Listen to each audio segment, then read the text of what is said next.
Godavari global university Rajahmundry engineering, agriculture, pharmacy, health sciences degree కోర్సులకు అడ్మిషన్లు జరుగుతున్నవి. ఆంధ్రప్రదేశ్లో భౌగోళిక నైసర్గిక స్వరూపం మారబోతుంది. ముఖ్యంగా జిల్లాల మ్యాప్కి సంబంధించి కరెక్షన్స్ రాబోతున్నాయి. ఆంధ్రప్రదేశ్ ప్రభుత్వం మంత్రివర్గ సబ్ కమిటీని కూడా నియమించింది. గతంలో వైఎస్ఆర్సీపీ ప్రభుత్వం ప్రతి పార్లమెంటు నియోజకవర్గాన్ని ఒక జిల్లాగా డిసైడ్ చేస్తూ 25 పార్లమెంటు నియోజకవర్గాలు ఉంటే 26 జిల్లాల రాష్ట్రాన్ని ఆవిష్కరింపజేసింది. అయితే ఇప్పుడు కొన్ని చారిత్రకంగా, సాంస్కృతికంగా, వారసత్వంగా ఉన్నటువంటి డిమాండ్లను పరిశీలించడంతో పాటు కొత్త పేర్లు పెట్టడం, జిల్లాల పునర్వ్యవస్థీకరణ, దీనిపైనే ఈ కేబినెట్ కమిటీ మంత్రివర్గ ఉపసంఘం కసరత్తు చేస్తుంది.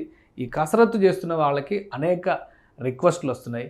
రాబోయే రోజుల్లో ఆంధ్రప్రదేశ్ 32 జిల్లాల రాష్ట్రంగా మారబోతుందా, 34 జిల్లాల రాష్ట్రంగా మారబోతుందా? అసలు కొత్తగా ఉన్న డిమాండ్లు ఏంటి ఒకసారి పరిశీలిద్దాం. మనం ఆంధ్రప్రదేశ్ మ్యాప్ చూస్తే మామూలుగా జాగ్రఫీ అందరికీ తెలుసు, కానీ ఇందులో ఈ జాగ్రఫీ వేరు. ఇదేంటంటే ఇది పూర్తిగా ఆంధ్రప్రదేశ్కి సంబంధించినటువంటి పార్లమెంటరీ నియోజకవర్గాల మ్యాప్. ఇది ఆంధ్రప్రదేశ్లో మొత్తం 25 పార్లమెంటరీ నియోజకవర్గాలు ఉన్నాయి. అందులో 25కి 25 జిల్లాలు ఒకే ఒక ప్రతిపాదికన, అంటే వైఎస్ఆర్సీపీ ఇచ్చినటువంటి ఎన్నికల హామీ ప్రతి పార్లమెంట్ నియోజకవర్గాన్ని ఒక జిల్లా చేస్తాం. కాబట్టి ఇక ఎవరి సెంటిమెంట్స్ కానీ, ఎవరికి సంబంధించినటువంటి వాదనలు కానీ పట్టించుకోలేదు.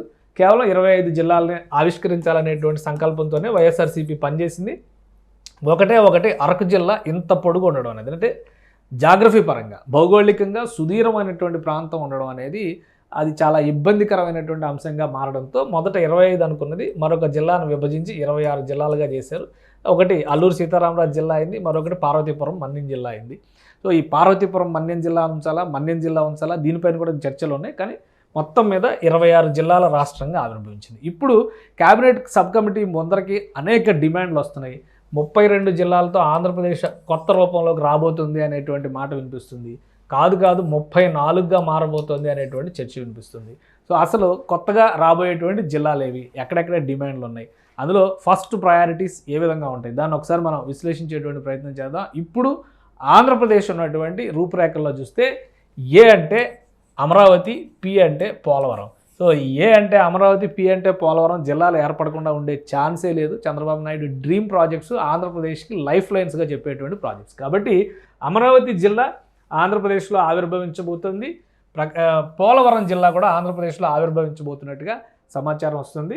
అమరావతిని ఒక సెంటిమెంట్గా రాష్ట్ర ప్రభుత్వం చెబుతుంది. కాబట్టి మొదటి ప్రయారిటీ ఆంధ్రప్రదేశ్ రాజధాని అమరావతి ఒక ప్రత్యేక జిల్లాగా మారేటువంటి అవకాశం ఉంది. దీనిలోకి రాబోయేటువంటి నియోజకవర్గాలు, ఎందుకంటే ఇప్పుడు కొత్తగా చేయబోయేటువంటి పునర్వ్యవస్థీకరణలో సిఆర్డిఏ పరిధిలో ఉన్నటువంటి ప్రాంతాలు ప్లస్ అమరావతి కోర్ క్యాపిటల్ ఏరియాకి దగ్గరగా ఉండేటువంటి నియోజకవర్గాలు, ఈ ప్రాతిపదికన ఒక సర్వే జరుగుతుంది. దాని డేటా కూడా మనకు తర్వాత వస్తుంది, అప్పుడు మనం ఎక్స్ప్లెయిన్ చేద్దాం. ఇక రెండోది పోలవరం నియోజకవర్గం ఒకటి, పోలవరం జిల్లా అనేటువంటి ప్రతిపాదన ఒకటి వినిపిస్తుంది. పోలవరాన్ని భవిష్యత్తులో ఒక అంతర్జాతీయ టూరిస్ట్ డెస్టినేషన్గా మలచాలంటే దానికి ఒక ప్రత్యేక ప్రతిపత్తి ఇవ్వాల్సినటువంటి అవసరం ఉంది. ఆల్రెడీ పోలవరం పార్లమెంటరీ అసెంబ్లీ నియోజకవర్గం ఉంది.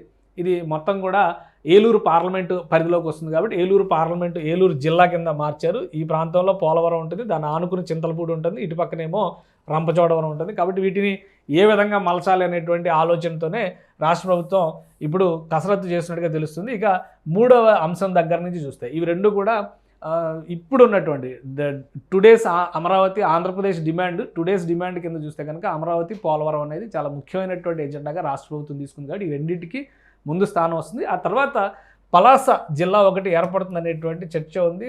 రాష్ట్రానికి ఫస్ట్ నంబర్ 1 కాన్స్టిట్యున్సీ ఇది. ఆంధ్రప్రదేశ్కి సంబంధించినటువంటి పొలిటికల్గా చూస్తే కనుక లోక్సభ కాన్స్టిట్యున్సీస్ మ్యాప్ అయితే, అసెంబ్లీ కాన్స్టిట్యున్సీస్ మ్యాప్ చూస్తే కూడా మనకి క్లారిటీ వస్తుంది.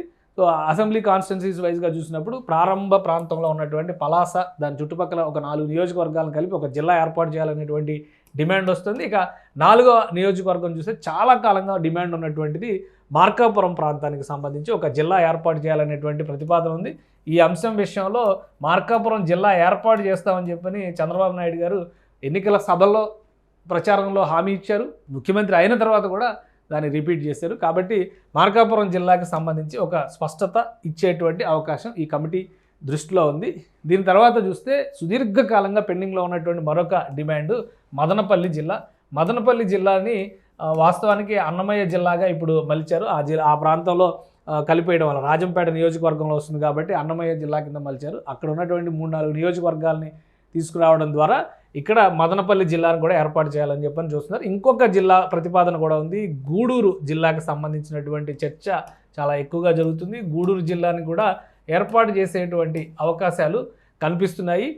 ముఖ్యంగా సూళ్లూరుపేట నియోజకవర్గ పరిసర ప్రాంతాల్లో ఉన్నటువంటి సూళ్లూరుపేట, వెంకటగిరి ఇట్లాంటి నియోజకవర్గాలను కనుక కలిపితే ఒక జిల్లాగా ఏర్పాటు చేయడానికి అవకాశం ఉంది. అంటే శ్రీ బాలాజీ జిల్లా, తిరుపతి జిల్లా సైజు కొంత తగ్గేటువంటి అవకాశం ఉంది. ఇక మరొక జిల్లా ప్రతిపాదన కనిపిస్తోంది ఆదోని జిల్లా. ఆదోని జిల్లా విషయంలో కూడా చాలాసార్లు చర్చ జరిగింది గతంలో. ఇప్పుడు ఇది నంద్యాల, కర్నూలు మధ్యలో ఉన్నటువంటి ప్రాంతం. ఎమ్మిగనూరు ఇట్లాంటి నియోజకవర్గాలన్నింటినీ కలిపి ఆదోని, ఎమ్మిగనూరు నియోజకవర్గాలను కలిపి ఒక జిల్లా చేయాలనేటువంటి డిమాండ్ వస్తుంది.